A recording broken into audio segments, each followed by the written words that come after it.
Buenas tardes.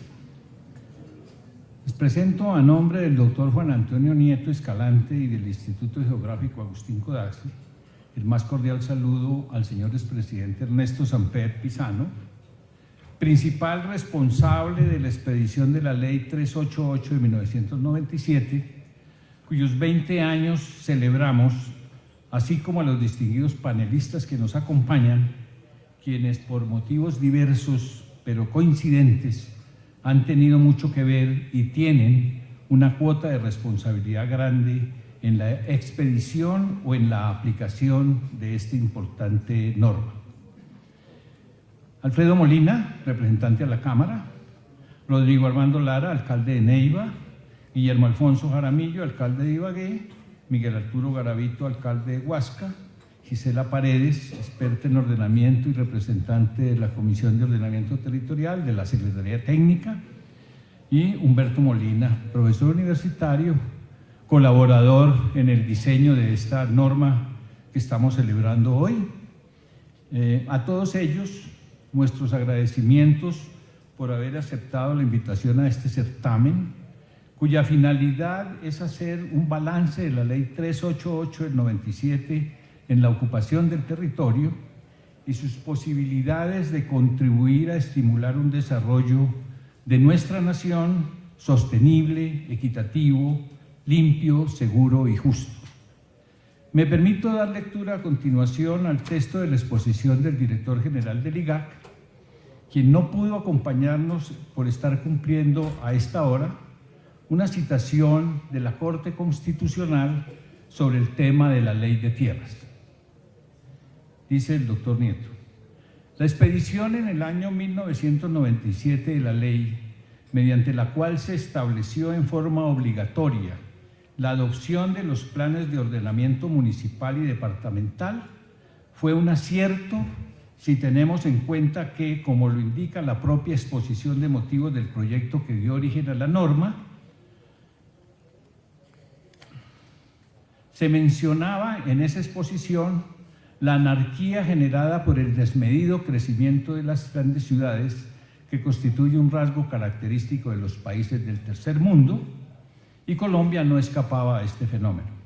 Y además señalaba la exposición: lo anterior es fruto de una inadecuada planificación de las dimensiones urbana y rural, y se tenía en cuenta los rasgos distintivos de cada una de ellas en esta nueva norma, de manera que con un acertado diagnóstico de ese momento histórico permitiese determinar las metas y prioridades a lograr tanto a corto como a mediano y largo plazo.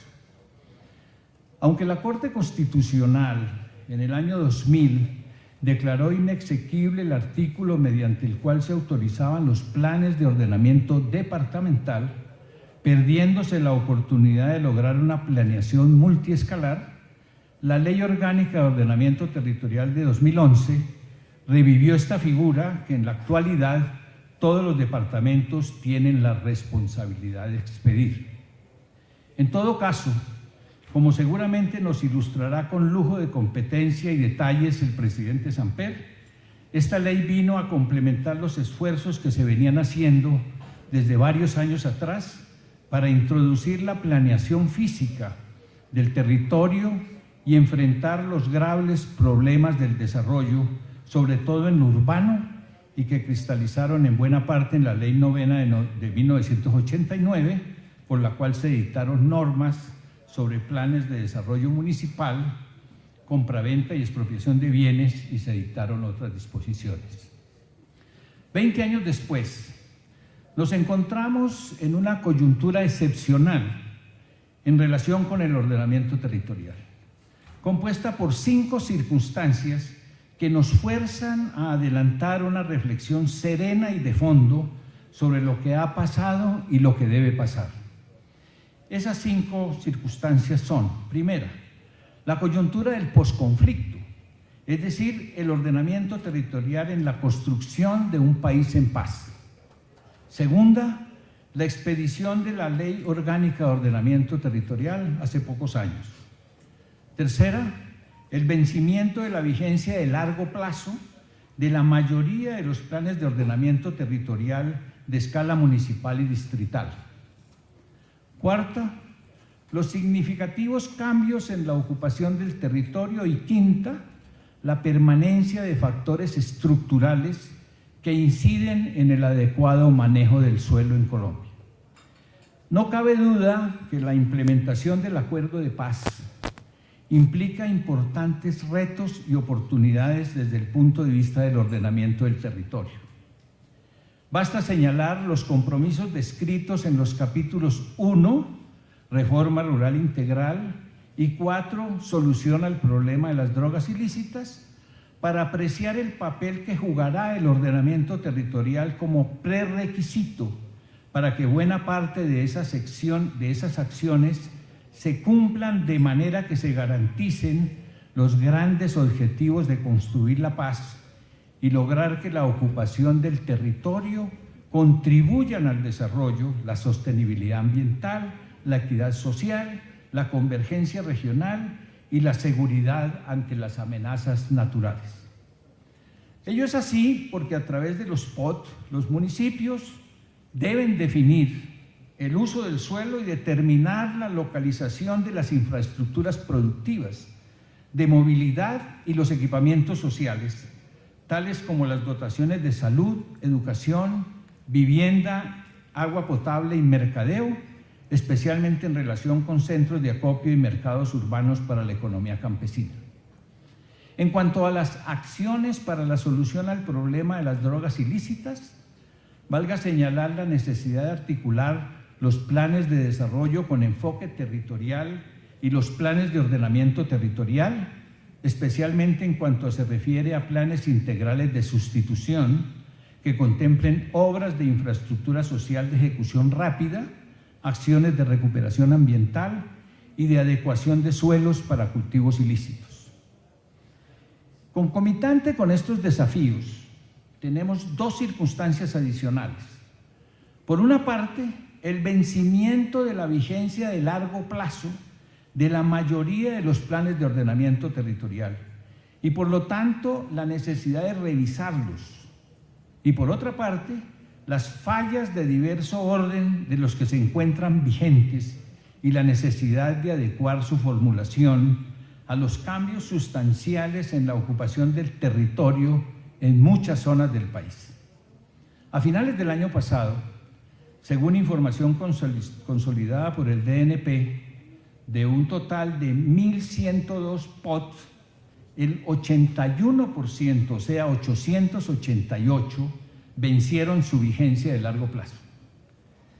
A ello se agrega que en las evaluaciones hechas por el Ministerio de Vivienda, el Departamento de Planeación y nosotros en el IGAC, los POT formulados en la primera generación adolecen de múltiples fallas, cuya relación sería dispendioso enumerar aquí y que se refieren a inconsistencias metodológicas, omisión de temas importantes como el riesgo y las consecuencias del cambio climático, el nulo enfoque regional y la poca articulación con otros instrumentos como los planes de desarrollo, la falta de instrumentos de aplicación en temas cruciales como el uso de los suelos, la financiación y el seguimiento y control, además de múltiples vacíos e imprecisiones en los diferentes temas.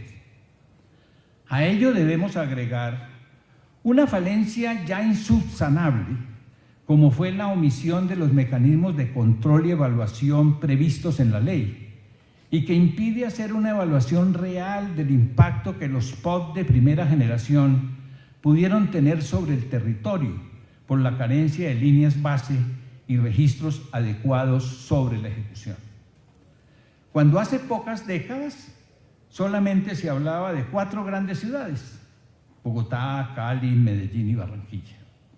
Zonas que tienen nuevas problemáticas, como las ciudades dormitorio, la reurbanización en forma de condominios campestres, las grandes superficies ocupadas por establecimientos fabriles, zonas comerciales, agroindustrias, zonas francas, entre otras, muchas veces con una expansión del perímetro urbano inconveniente y que generan enormes costos públicos y ambientales hacia el futuro.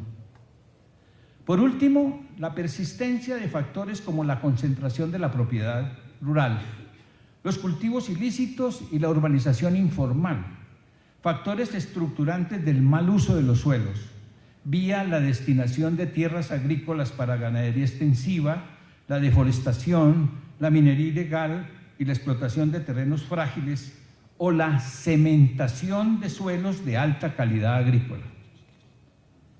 El 64% de los predios cubren apenas el 1% del área, mientras que en el otro extremo, el 1% de los predios cubre el 72% del área. A ello se agregan, por desgracia, las modificaciones con visos de delito de los perímetros urbanos mediante modificación de los POT con intereses indebidos, como lo ha denunciado recientemente el fiscal general de la Nación. Visto este panorama, nos enfrentamos entonces a la necesidad de grandes cambios para corresponder a las circunstancias y eventos que de manera breve hemos señalado en esta presentación.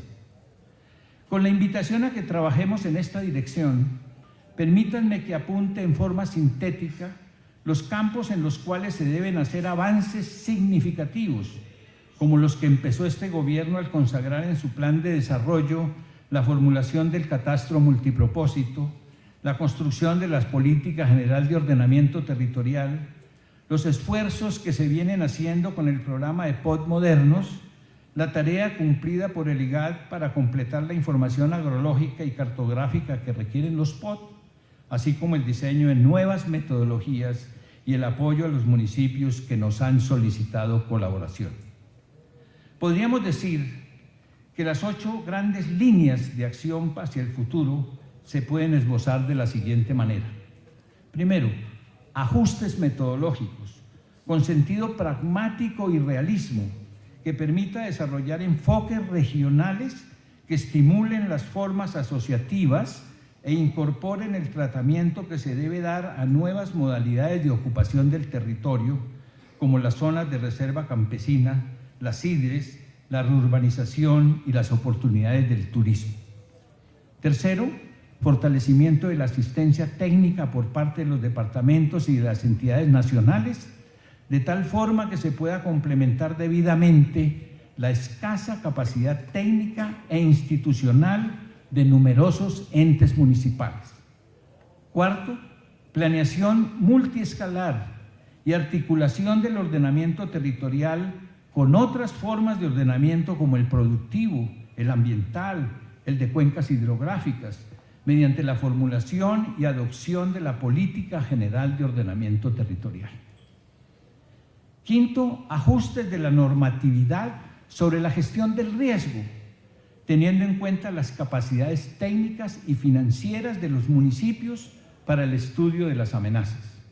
Sexto, una amplia visión del urbano, teniendo en cuenta los fenómenos de aglomeración, la incorporación de los centros poblados, un estricto tratamiento a las zonas de expansión urbana y el uso efectivo de instrumentos financieros como la plusvalía y la valorización.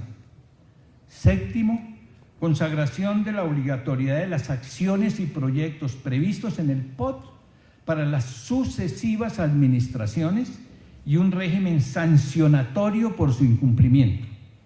Y octavo, la reglamentación de los planes de ordenamiento departamental. Cristalizar estas líneas de acción implicará reformas de la Ley 388 del 97, así como un esfuerzo de concertación entre las agencias nacionales comprometidas en estos temas, las corporaciones autónomas regionales y los departamentos y municipios. Este foro debe ser, en este sentido, el inicio de un diálogo fructífero que nos conduzca a formular las bases del ordenamiento territorial que requiere el siglo XXI y la construcción del país en paz que todos anhelamos. Ustedes tienen la palabra. Muchas gracias. Un cordial saludo a Guillermo Alfonso Jaramillo, a Rodrigo Lara, a Humberto Molina, a Jerónimo Samper, que ha sido asesor mío estos temas de ordenamiento, a Lisbeth Carvajal y a todos ustedes un cordial saludo. Voy a tratar de ser muy sintético. Primera reflexión: el gran tema pendiente de la Constitución de 1991 sigue siendo el ordenamiento territorial. Después de más de 20 años de aprobarse la Constitución del 91, todavía no hemos sido capaces de sacar una legislación consistente que cree un nuevo equilibrio en el régimen territorial colombiano. No solamente no se ha avanzado mucho, sino que hemos retrocedido en algunos casos. La ley, por ejemplo, 1454 del 2011, con el debido respeto de sus autores, es un falso positivo de ordenamiento territorial. No hay allí una visión consistente de lo que debe ser el ordenamiento territorial, y es lamentable que esto haya sucedido porque el país sigue esperando el gran cambio que estaba previsto en la Constitución del 91, que era cambiar el espíritu de la Constitución de 1886, que establecía una centralización política con una descentralización administrativa. Hoy, 120 años después, lo que tenemos es una centralización política con más centralización administrativa. Tal manera que enuncio esto porque el gran marco, que es el ordenamiento territorial constitucional, todavía sigue sin resolverse. Segunda norma que va en contravía del ordenamiento territorial constitucional fue la famosa Ley de Regalías, que, con el debido respeto de sus autores que puedan estar aquí presentes o escuchándonos, lo que hizo fue introducir todavía más un desorden en el ordenamiento territorial, quitándole a las regiones el sentimiento de identidad regional que suponían las regalías. ¿Cómo no esperar entonces la multiplicación de las consultas populares negativas? Y aquí se ríe Guillermo Alfonso, pero él fue el autor de la de Cajamarca. ¿Qué se le puede pedir a un gobernador o a un alcalde que defienda una supuesta proyecto minero energético que va a hacerle daño al medio ambiente y para acabar de rematar no le va a producir ninguna utilidad? Es un acto realmente, un acto de suicidio político ver uno a un alcalde aliado con los intereses de una gran compañía minera para defender el deterioro del medio ambiente sin recibir un solo peso.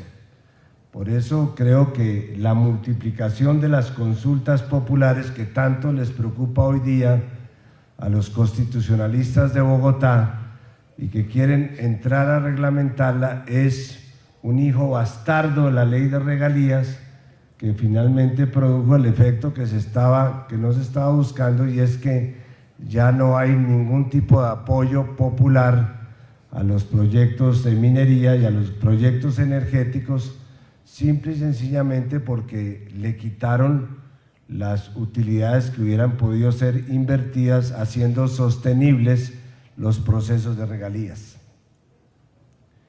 Por eso creo que hacer este señalamiento sobre el marco es importante, porque, como muy bien señalaba el doctor Nieto en su muy importante exposición y muy completa exposición, ahora estamos en una etapa adicional, que es la de un país que está comenzando a pasar del conflicto de 50 años al posconflicto. Y cada uno de esos momentos constitucionales, tiene entonces que tener un reflejo y un desarrollo en los respectivos estatutos de ordenamiento territorial. A mí me correspondió el honor de haber sido autor de 3 de esos estatutos de ordenamiento territorial. El primero, en mi condición de senador de la República, que fue la expedición de la Ley de Reforma Urbana, o Ley Novena de 1989, creo que Guillermo Alfonso participó también en esa legislatura que sacó adelante la Ley de Reforma Urbana, que lo que hicimos fue reglamentar algo sencillo, que era el derecho a la ciudad, el derecho que tenía la gente a gozar de la ciudad. Y por eso esta Ley de Reforma Urbana, que sacamos conjuntamente con el senador Aurelio Irragorri, no el nuevo, sino el antiguo, tenía una serie de figuras e instrumentos que todavía hoy tienen, Rodrigo, una especial vigencia.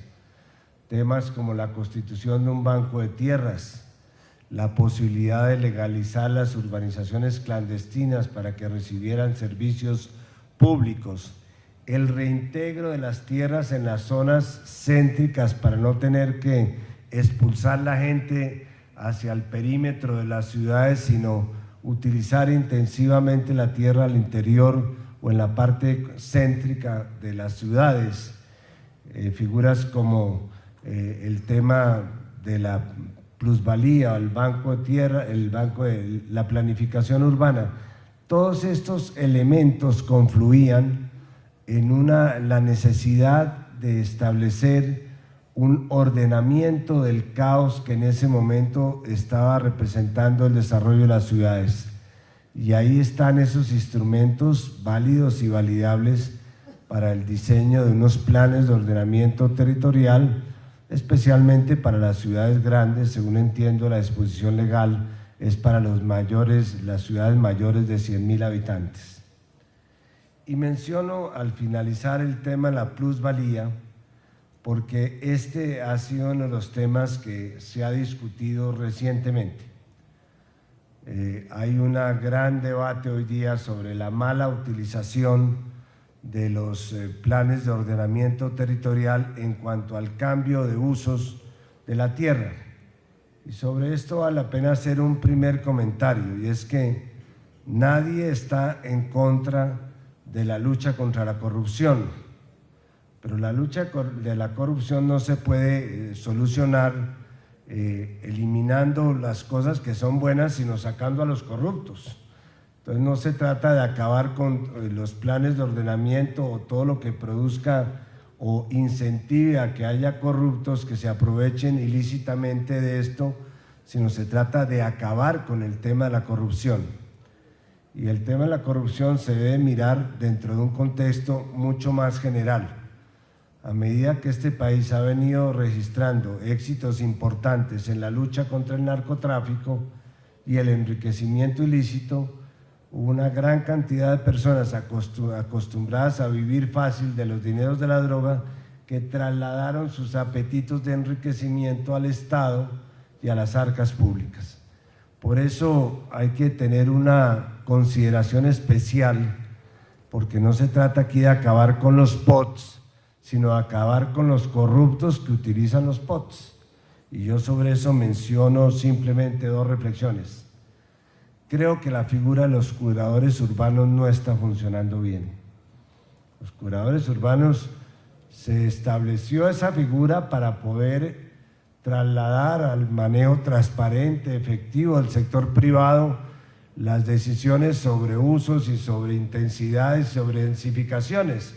Pero estamos quedando en el peor de los mundos, y es que estamos quedándonos con el pecado de la corrupción y sin ninguno de los beneficios de desarrollar adecuadamente las ciudades.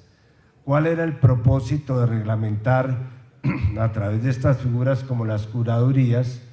En el segundo proyecto, del cual también tuve algo que ver en su autoría, porque fue durante mi gobierno, con la asesoría de Humberto Molina, que fue la Ley 388 de 1997.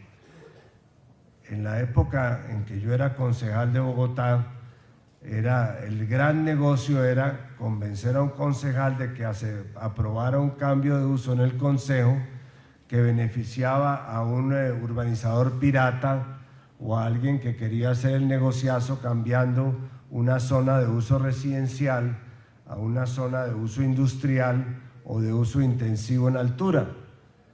Los grandes urbanizadores piratas construían en la zona de Usme en las goteras de Bogotá, y luego se hacían elegir concejales o compraban concejales para que estos concejales corrieran la cerca, y entonces lo que antes era una zona rural, de uso rural, se volvía una zona urbana. Este cambio de uso obviamente producía una situación de enriquecimiento ilícito que no estaba regulada en ese momento. Nada pudieron contra eso ni los curadores ni los alcaldes corruptos. Y había una figura que estaba asociada con estos cambios de uso, de densidad, que era la contribución de plusvalía. Una persona que se enriquece por un simple cambio de uso, un industrial, el dueño de un sector residencial o el dueño de una zona rural, tiene que compartir con el Estado este mayor valor del lote a través de un impuesto. En ese momento lo llamamos contribución, para que pudiera pasar en el Congreso.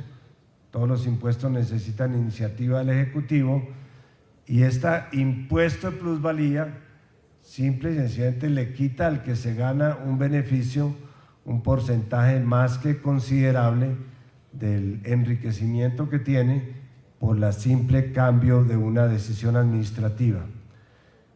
El impuesto de plusvalía con el impuesto de extinción del dominio, que más tarde se extendió a los bienes obtenidos por el narcotráfico, fueron dos grandes logros de estos estatutos urbanos.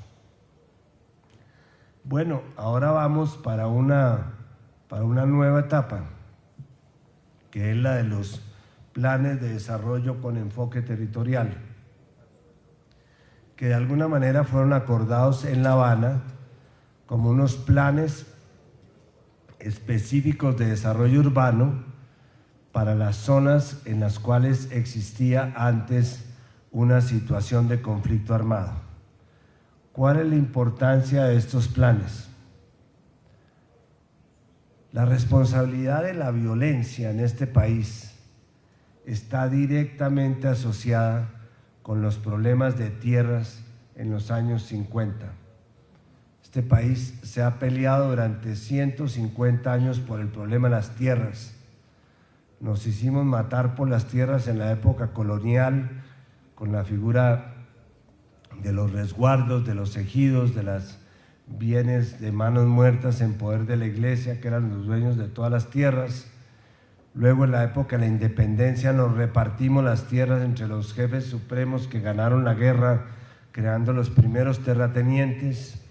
Y más tarde, en los años 50, el problema de la violencia se originó esencialmente en la falta de una política de reforma agraria. Yo hablaba con el presidente Correa, mi amigo, en Ecuador, y le decía: ¿por qué hay violencia hasta Nariño en Colombia?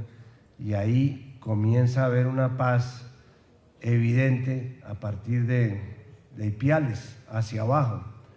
Y me dijo: es que a ustedes les faltó el Eloy Alfaro que tuvimos en Ecuador. Nosotros tuvimos el Eloy Alfaro, que se llamaba Jorge Eliezer Gaitán, pero lo matamos.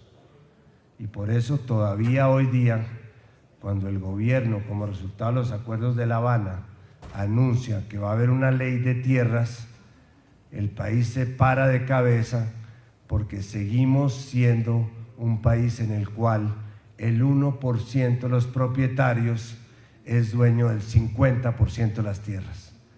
Otro tema, agenda pendiente de ordenamiento territorial, es la expedición de una ley de tierras que nivele las condiciones en que hoy día está repartida la tierra a nivel rural, que tiene incidencia sobre la tierra a nivel urbano. Pues bien, estos planes de desarrollo territorial exactamente apuntan en esa dirección. Y yo los invito a ustedes a leer con detenimiento lo que fueron las conclusiones de la misión de desarrollo rural que presidió José Antonio Campo, en las cuales hay un planteamiento revolucionario que adopta el concepto de ruralidad. Parte de los problemas y los inconvenientes, mi querida directora de planeación, que estamos viviendo hoy día, es que le seguimos dando a los campesinos de Colombia el tratamiento de agricultores. Al campesino de Colombia no le importa que le suban o le bajen los aranceles, o qué opina el Fondo Monetario sobre las tasas de interés de los créditos, ni si se van a construir las 4G o las 5Z. Campesino lo que le interesa es las vías terciarias, la posibilidad de vender sus productos con subsidios que le permitan realmente tener unos cultivos medianamente sustentables y unas nuevas figuras de manejo de las tierras que están contenidas en las igualmente debatidas y problemáticas pero indispensables zonas de reserva campesina. Si no introducimos el concepto de la ruralidad en el ordenamiento territorial rural, no vamos a ser capaces de tener un buen ordenamiento urbano, Jerónimo, urbano, porque lo uno va con lo otro. Y aquí lo que hay en el fondo es un divorcio entre el campo y la ciudad que sigue haciéndose manifiesto. Son 282 municipios que han sido seleccionados, 282 como zonas de posconflicto, o sea, como municipios reconocidos del posconflicto. ¿Por qué esos municipios?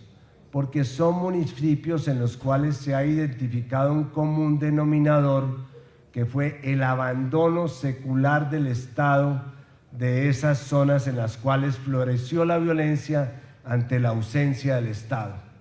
La presencia del Estado en esas zonas se limitó a ser una presencia absolutamente disuasiva. Cuando había presencia, una presencia militar, era una presencia de los organismos de seguridad del Estado, pero no había una presencia social del Estado. Por eso yo he sido uno de los mayores detractores del famoso Plan Colombia. El Plan Colombia fue un plan diseñado inicialmente para apoyar a las zonas de cultivos ilícitos, consiguiendo que en esas zonas hubiera no solamente una presencia del ejército colombiano, sino hubiera planes agrícolas de sustitución de cultivos, planes de acueductos. Ahora, en algún momento el Plan Colombia se volvió un plan antiguerrilla y lo que era el componente social se volvió el componente simple y sencillamente de combate de la guerrilla colombiana.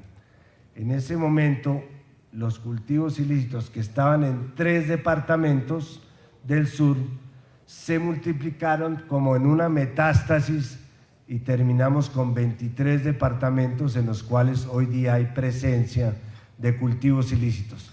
Por eso, el tema de los cultivos ilícitos tiene que formar parte de este análisis de lo que debe ser el manejo del posconflicto, porque son cultivos en los cuales la presencia del Estado a través de programas de fumigación, a través de programas de destrucción de cultivos fue realmente nefasta. Menciono estos temas porque ya tenemos que cambiarnos en estas reuniones el chip. Ya estamos viviendo en otra cancha, estamos jugando en otra cancha, que es la cancha de la paz. Y el país terminó en el día de ayer con una entrega de armas que para algunos sectores neoliberales es el final de la paz. La paz para los sectores pudientes de este país y oligárquicos era que estos tipos entregaran hasta la última arma y hasta ahí llegaba la paz. La paz para los sectores progresistas de este país comienza hoy, que es cuando tenemos que hacer el tránsito del conflicto al posconflicto y comenzar a reconstruir una sociedad en la cual se eliminen las causas objetivas de la violencia que produjeron el conflicto armado, entre ellas el tema de las tierras, el tema de la ruralidad, el tema de los campesinos y los temas que tienen que ver con la inclusión social. Por fortuna el país está cambiando, no quiero terminar con una nota negativa. Alguien decía que un pesimista es un optimista bien informado. No es que yo esté bien informado, pero las cifras indican que en estos 4 años que lleva el proceso de negociación y firma los acuerdos de La Habana, nos hemos economizado 3.000 muertos. 3.000 muertos. El número de secuestros ha caído a un 10% de lo que era hace 5 años. El país, lo vi el otro día en el Tolima, Guillermo Alfonso, seguramente en el Huila, lo registran las cifras, está creciendo doblemente en la producción de alimentos. Volvimos a ser productores de alimentos, no que ya estemos autoabastecidos, pero se nota en los campos que ha vuelto a florecer la paz. Y cada quien tiene sus propias experiencias de lo que es la paz. El otro día, con esto termino, mi hijo estaba en una convivencia con unos indígenas en Florencia, mi hijo mayor, estaba con mi nieto mayor, me llamaron y me dijeron: papá, perdimos el avión, no llegó el avión a Caquetá, han cancelado el avión en los próximos 2 días, nos vamos a devolver por tierra. Eran las 7 de la noche. Yo dije: por tierra, Florencia, Pitalito, Neiva, Bogotá, a las 7 de la noche.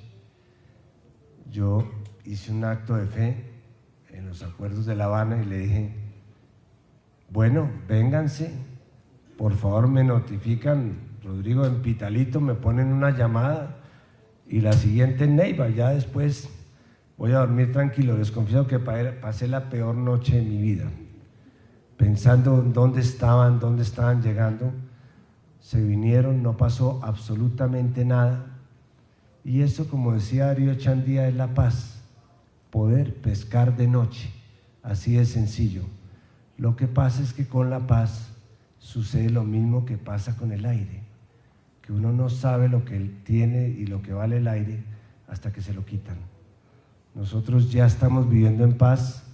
Algunos pueden ser escépticos, otros pueden ser demasiado ilusos, pero la verdad es que un país en paz se merece una suerte y un ordenamiento territorial distinto al que teníamos cuando teníamos la violencia. Muchas gracias.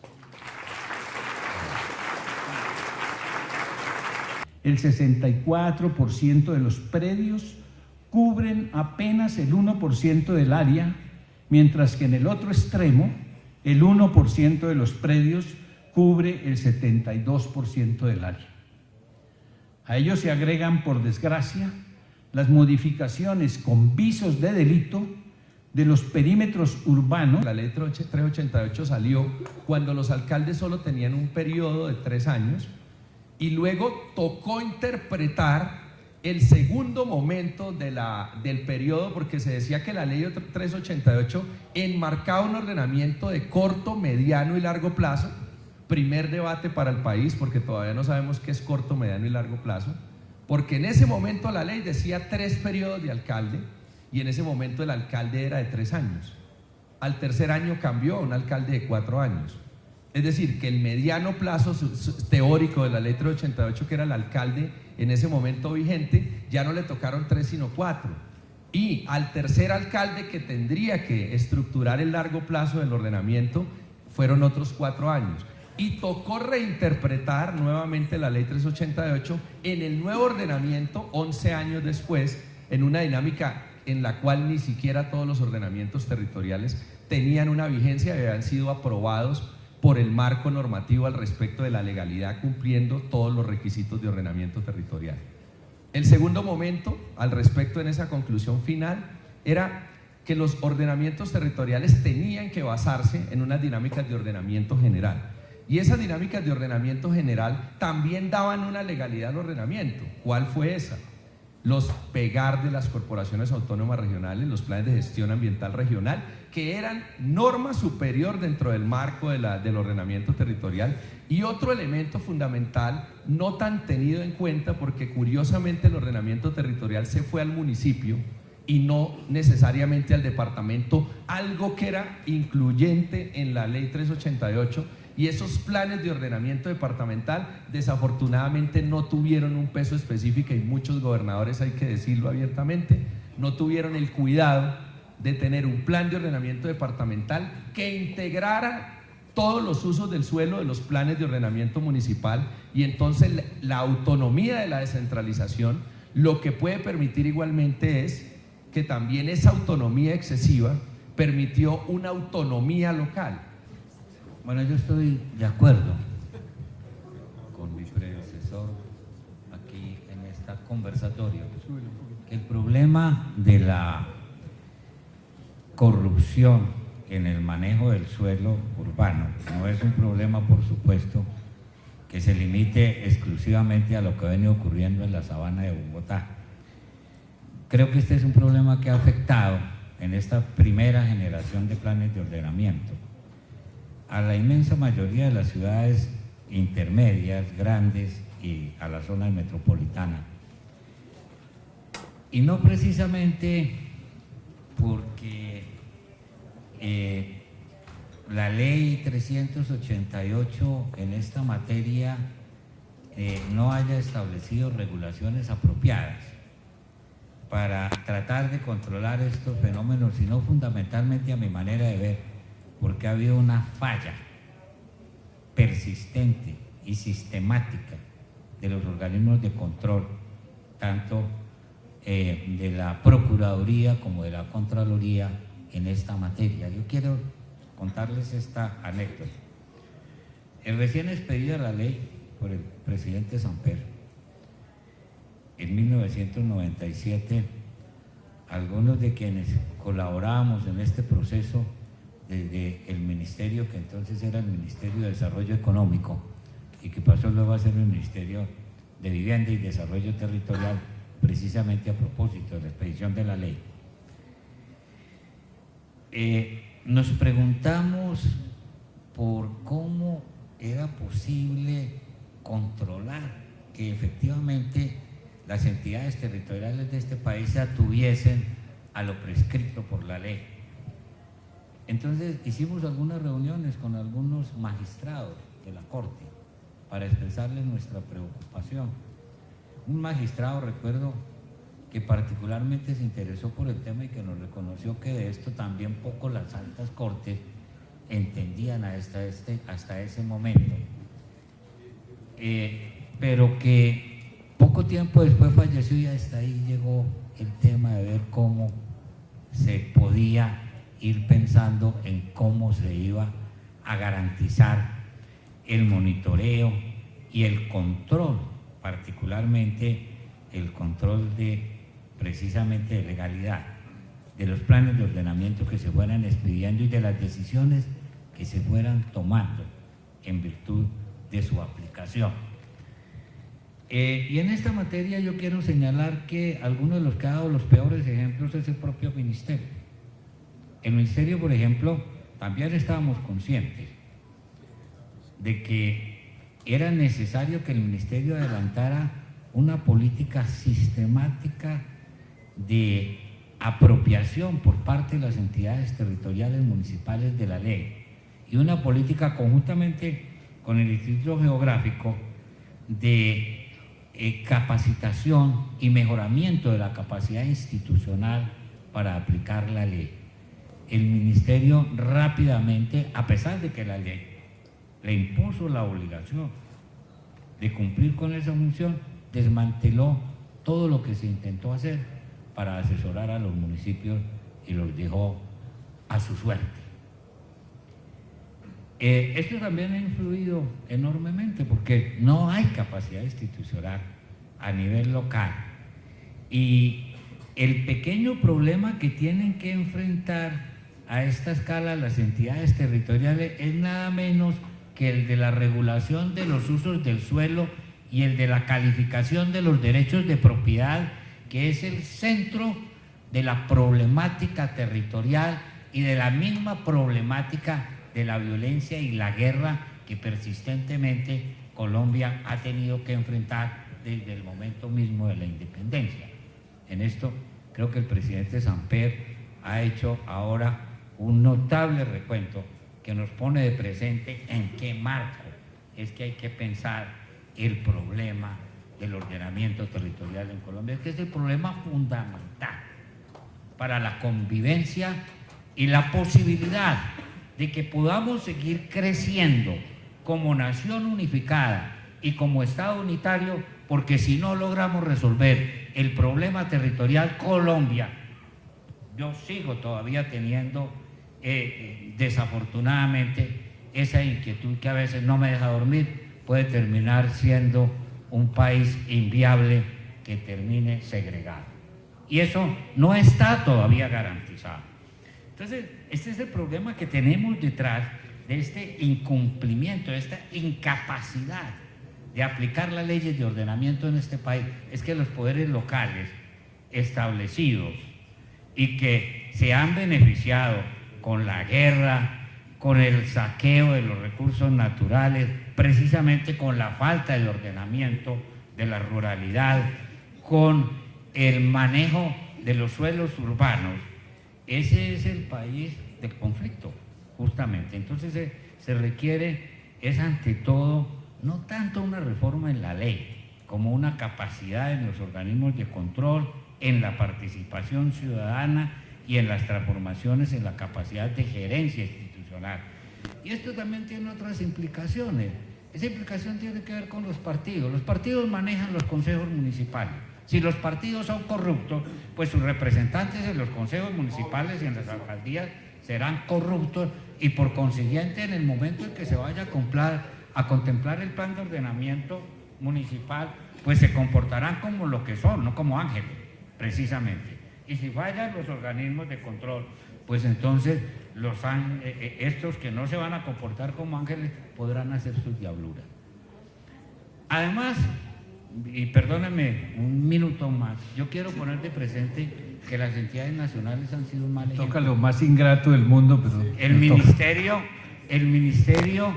en lugar de aplicar la ley, por ejemplo, para poder hacer los macroproyectos, que está establecido en el último capítulo de la ley, cómo se deben ejecutar los macroproyectos, al ministerio no le gustó y entonces sacó su propio decreto de macroproyectos en un ministerio de cuyo nombre no quiero acordarme, hace algún tiempo, estableciendo que podían hacer los macroproyectos donde el ministerio le diera la gana, pasando por encima de la autonomía municipal. Por supuesto que sabían que eso era inconstitucional y era ilegal, que violaba abiertamente la ley 388, pero mientras se podía gozar de la presunción de legalidad, acordaron los macroproyectos con los grandes desarrolladores a los que el ministerio le interesaba, por ejemplo, haciendo cosas como Ciudad Verde, en donde se le entrega a una empresa más o menos la posibilidad de hacer 70.000 viviendas, que es algo así como poder hacer una ciudad entre 200 y 250.000 habitantes.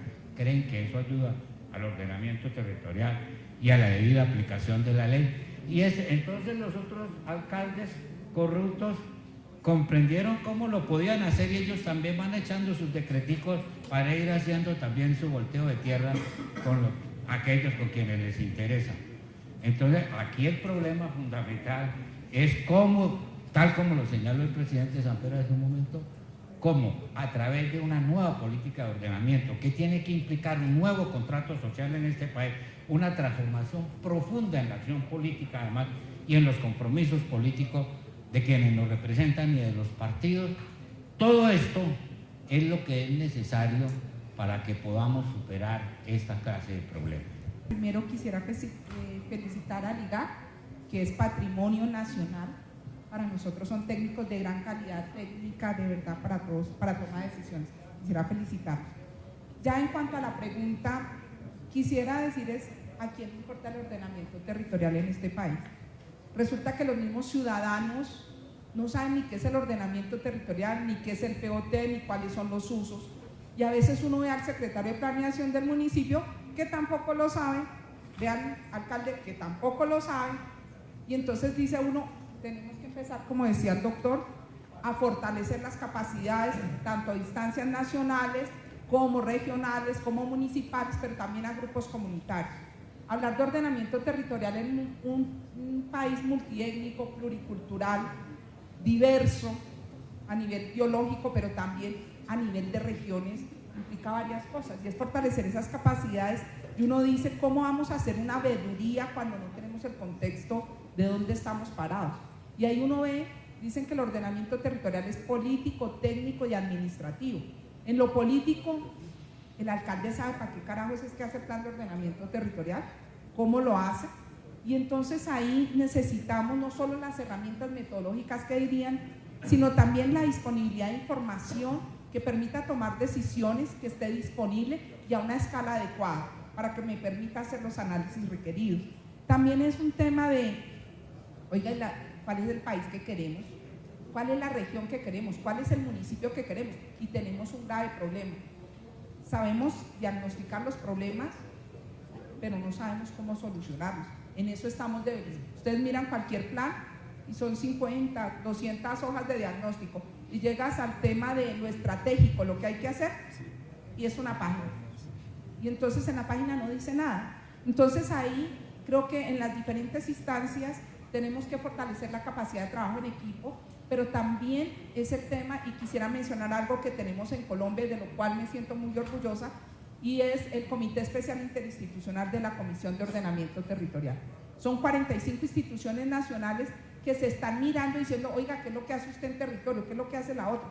Para poder comprender el territorio, para poder mirar que cada uno está haciendo, digamos, tomando decisiones de manera aislada, pero son los mismos 5 kilómetros de país. Y en la misma instancia tienen que trabajar los municipios, los departamentos y las regiones. Y por último, para ser juiciosa con el tiempo, como nos ha pedido Lucho, el doctor Liz, es fortalecer el tema de participación ciudadana, el tema de veeduría ciudadana. Si a nosotros no nos duele el territorio donde vivimos y no hacemos responsables a los que son responsables y participamos cualificadamente, ¿cómo vamos a hablar de ordenamiento territorial? Creo que ese es uno de los temas claves. Gracias. Bueno, lo que quería expresar es, lo primero es la debilidad que se posee en cuanto a capacidades en el municipio. Acá la doctora Isela lo ha dicho muy bien, no es lo mismo un municipio de quinta categoría, de sexta, que un municipio de categoría especial o de primera, con unos recursos y con un equipo de planeación bien conformado para poder trabajar. O sea, allí hay ya una dificultad y una inequidad en el país.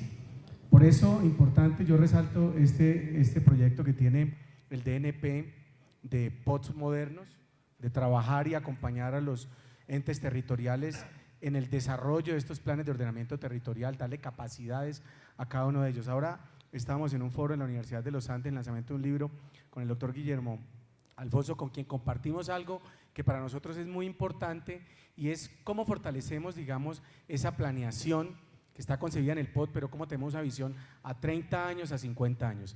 Cuando tenemos una buena planeación que resulta de algo muy sencillo, y es tener unos buenos instrumentos que soporten esa planeación. Si no conocemos el territorio, si no conocemos, digamos, esa vocación, la ley 388 lo habla muy bien, la vocación, por ejemplo, minera, o la vocación productiva que tenga el municipio, cualquiera que sea, es una base para esto, lo mismo que el tema ambiental.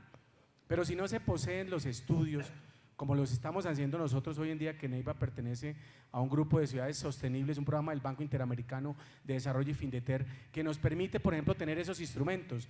Acabamos de hacer el estudio de huella urbana en Neiva, y ya tenemos un instrumento para decir, si la tendencia de la ciudad sigue en esta manera, va a resultar más costosa en los próximos 30, 50 años, que si se acogen, digamos, a unas medidas de construir una ciudad más bien compacta, una ciudad con una buena calidad del espacio público. O sea, de allí yo resalto la importancia. Cuando se poseen todos estos instrumentos, un plan maestro de movilidad, vamos a hablar del POT de movilidad, pues no tenemos un plan maestro, no sabemos cuáles son los requerimientos ni las condiciones como se moviliza una ciudad, y a veces se piensa que desde estas montañas, aquí a 2.600 metros, se puede planificar el territorio de un país tan diverso, de un país tan distinto. Y entonces de allí resulta que sí, yo valoro muchísimo lo que decía el expresidente Samper, y es esa capacidad de descentralizar, para que allí en cada uno de estos territorios, con una capacidad que tiene que formarse, se puedan construir estos POT con una participación de las comunidades, de los gremios, de la academia, de la sociedad en general, para poder blindar estos ordenamientos territoriales y evitar que estos hechos de corrupción, que vienen muchas veces, o la mayoría de las veces, del interés de quién, del dueño de la tierra generalmente. El dueño de la tierra es el principal promotor y comenzamos, ¿por qué? A construir donde no debemos, porque no tenemos los instrumentos, no tenemos los estudios de gestión del día de ABR, por ejemplo, que valen muchísimo, muchísimo valen. No tenemos una buena cartografía en los municipios, no tenemos el ordenamiento económico tampoco, no integramos la ruralidad, que es un tema fundamental, y ya lo decía en esta muy buena introducción del doctor Nieto, que nos dejaba acá en un documento pensando en esta Colombia del posconflicto, en donde tampoco consideramos el ordenamiento del suelo rural, que también implica en esa integración de lo rural y lo urbano.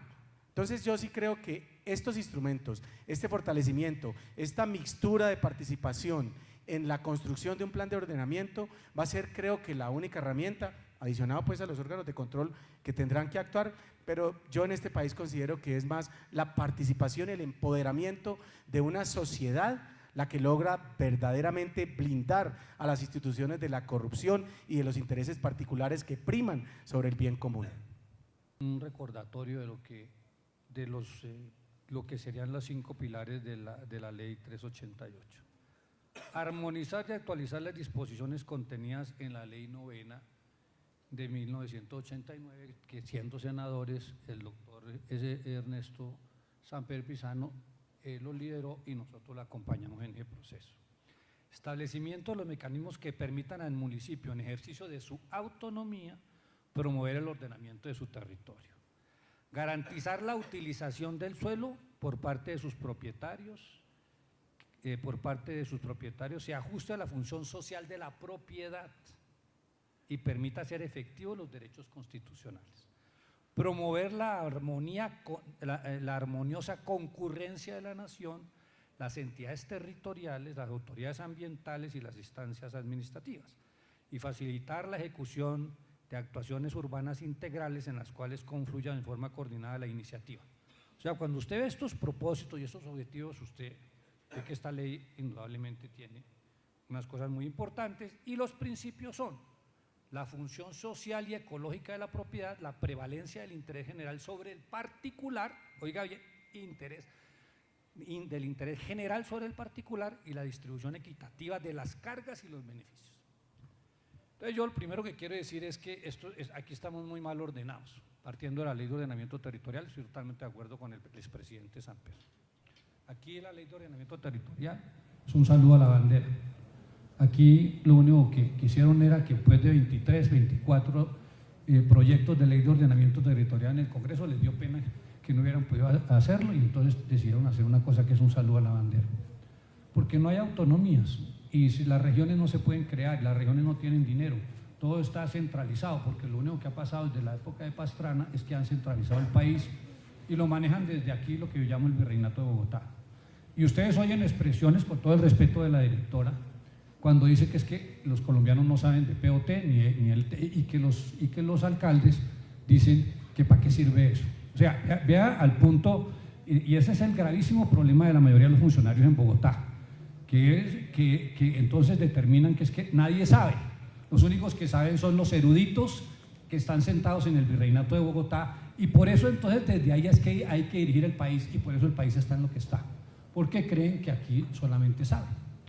Y con todo el respeto a la doctora, pero yo no me dejo pasar no puedo dejar pasar eso, porque es que eso es lo que sucede.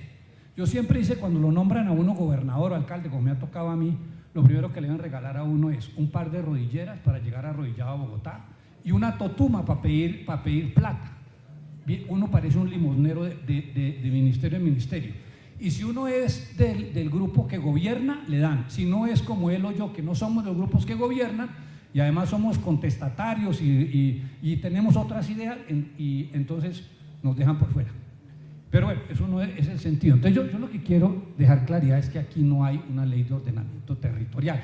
Y si no hay una ley de ordenamiento territorial que ordene el país, no puede haber posibilidades de que se pueda ordenar en lo más bajo. Porque aquí se habla en el artículo 3 de la Constitución que este será una república regional, ¿no es cierto?, con autonomía de sus regiones. Una república regional unitaria con autonomía de sus regiones. Eso lo dejaron a un lado, totalmente a un lado. Entonces, por eso todo se direcciona.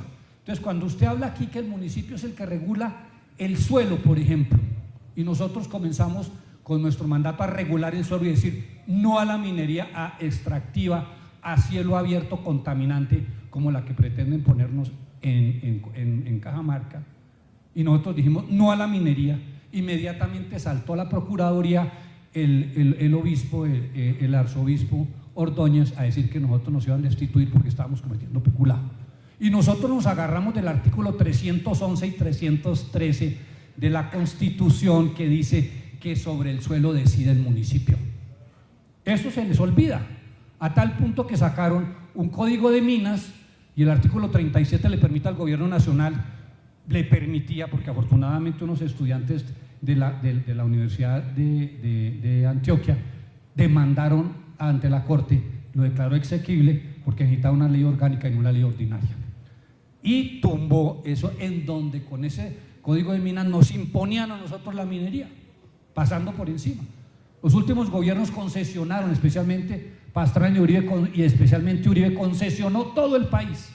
Ibagué está concesionado el 52% del territorio. Entonces yo hago una pregunta: ¿cómo vamos a poder tener ordenamiento territorial en los municipios si es que desde aquí arriba lo direccionan absolutamente todo? Es una de las primeras cosas que... Y como de aquí tendría que yo tomar a una persona vicepresidente de esta república en 2 ocasiones, el doctor Darío Echandía, no solamente decía que ahora sí se podía pescar de noche, sí se podía pescar de noche, sino que echa la ley, echa la trampa. Entonces, cada vez que se hace una nueva ley, a esta ley 388 le van a sacar otra ley, a la otra le sacan otra ley, y este es un país lleno de leyes, para no cumplirlas, para no hacerlas. Entonces, a mí me preocupa sustancialmente todo lo que está pasando desde aquí, desde el eje central, ¿cierto?, el eje conductor de este país. Y por eso tenemos gravísimos problemas que permiten entonces la posibilidad. Usted le da 90 días para estudiar un POT, 90 días. Entonces comienza el consejo y todo el mundo agregará a ver cómo pueden socializar eso. 90 días son suficientes para socializar 12 años que se va a direccionar un municipio, ¿cierto? O la trampa que hace el alcalde, como se la hizo el último en Ibagué, que lo presentó y les dijo que lo devolvieran, que lo volvía a volver a presentar y lo sacó por decreto, ¿no es cierto? Una situación como esa. ¿Qué es lo que nosotros vamos a hacer? ¿En dónde está el espacio público? El nuevo ordenamiento territorial, por ejemplo, de Ibagué, no permite la ampliación del espacio público. Vamos a tener menos espacio público y no alcanzamos a tener un metro cuadrado de espacio público en Ibagué. Y todo el nuevo POT impide esa situación. Y no lo entienden los jueces de la República en donde estamos demandando, no entienden esa situación.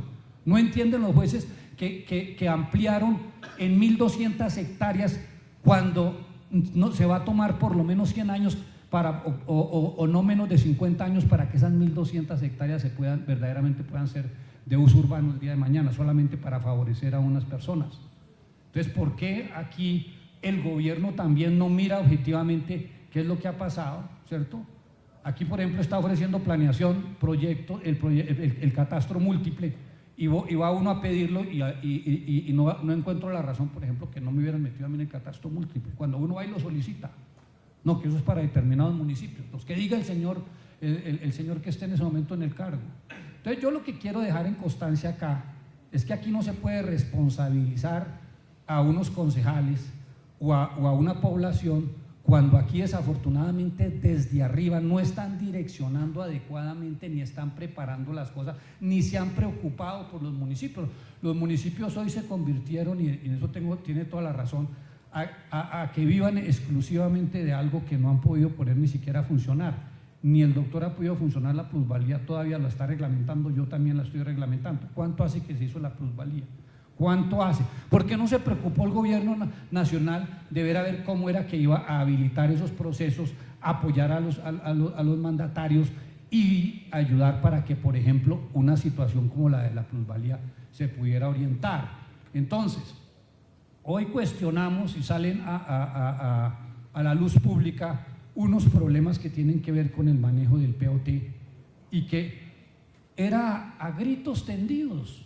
Nosotros hemos estado diciéndole a los jueces desde hace 1 año y medio que llegamos, y antes de eso, que ahí hubo una situación totalmente irregular, porque programaron una ciudad para que en el 2025-2030 tuviera 1 millón de habitantes, y no va a tener más de 700.000 habitantes, y sobre esa base aumentaron el perímetro urbano.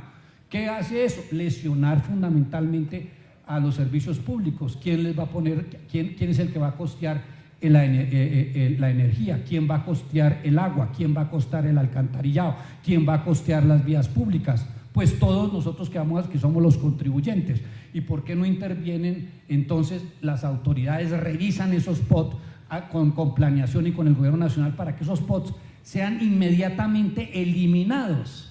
Nos preocupa terriblemente que nos encontramos, los alcaldes nos encontramos sin armas para poder luchar contra las mafias constituidas, que no solamente están ahí arraigadas en el seno de nuestras ciudades, sino que están orientadas desde lo más alto. Una sola cosa, por ejemplo, la vivienda. ¿Qué hicieron? Zonas de expansión, ¿qué es eso? Para poder construir vivienda VIP. Y yo estoy fomentando la vivienda VIP, pero son en cualquier sitio, así sea rural, se comenzaron a determinar que se podía construir vivienda. ¿Qué implica eso? Para un municipio que tiene que llevar una red de acueducto, de alcantarillado, de energía y pavimentación. ¿Para hacerle el negocio a quién? ¿A los bancos? ¿Para hacerle el negocio a los constructores? ¿Para hacerle el negocio a quién? A los de las tierras. Porque hoy la vivienda, ¿cómo está manejada? La vivienda hoy está manejada. El terrateniente que tiene la tierra, y lo decía el doctor, el terrateniente que tiene la tierra. ¿Quién va a construir? Si tiene que financiar el proyecto. ¿Quién lo financia? La gran banca. No la puede financiar como lo financiaba antes. Entonces la gran banca es la que entra ahí, ¿cierto? Entonces el gran banco, la gran corporación. ¿Quién es el constructor que aguanta 1 año y medio, 2 años construyendo? El gran constructor. Entonces el negocio es ¿para quién? Cuando debería ser el Estado antes que orientara comprar la tierra para bajarle el precio a la tierra. Debe ser el Estado, se va a construir BIP y BIS, el Estado el que haga las viviendas, como lo hacía anteriormente, para poder rebajar los costos, para que no se presente todo este tipo de situaciones que lo único que están haciendo es enriquecer a los que tienen y empobrecer a los que no tienen. Esa es la diferencia. A mí me dicen que soy comunista, que soy guerrillero, que no sé qué, que yo vine a empobrecer a los ricos. No, nosotros dos vinimos fue a enriquecer a los pobres con las decisiones que nosotros tenemos, porque los ricos se salvan solos, pero los pobres están jodidos. Entonces ahí es donde está la situación. Eso es lo que tenemos que mirar, porque aquí, por ejemplo, usted le pide uno, IGAT, venga rápido que necesitamos que los predios en Ibagué, ¿qué sucede? Los que tienen no pagan predial. Llevo luchando 1 año y medio porque IGAT entre a hacerme el predial. He tenido cantidad de inconvenientes. Además son costosos ustedes, son muy buenos pero costosos. Supremamente costosos. Entonces, ya entraron ahora, entraron 1 año y medio tarde, 1 año y medio que yo perdí la posibilidad de tener todo este año cobrándole a los que no pagan impuestos que paguen por viviendas, mientras le entregan una casa de 50 millones de pesos gratuita a una persona y figura así en las escrituras. Los más ricos en el barrio más rico de Ibagué no pagan sino en promedio 150 millones están avalados en el catastro. Vea usted lo grave que es eso. Y los predios rurales que deberían de pagar están por el suelo. ¿A quién se le debe esa situación? ¿A los municipios? Si nosotros les hemos estado pidiendo al IGAT que lo haga. Ustedes no tienen capacidad. Y cuando les pedimos ayúdenos a descentralizarnos, comienza el trote de la administración de güey cansado que nunca llega. Entonces aquí hay que mirar eso en detalle para que entonces no se sigan beneficiando de unas situaciones que están beneficiando hoy unas mafias y unas personas que se aprovechan del Estado y que impiden el progreso y el desarrollo de las ciudades. Muy bien, muchas gracias, doctor Jaramillo.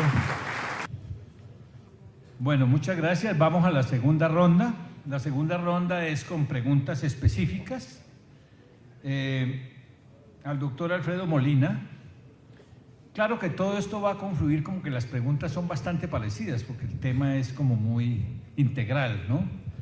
Al doctor Alfredo Modernina le habíamos transmitido una pregunta que dice de la siguiente manera: ¿cree necesario revisar la ley 388 de 1997 y cuáles aspectos serían los más importantes? Obviamente, en esta segunda ronda les solicitamos máximo 5 minutos.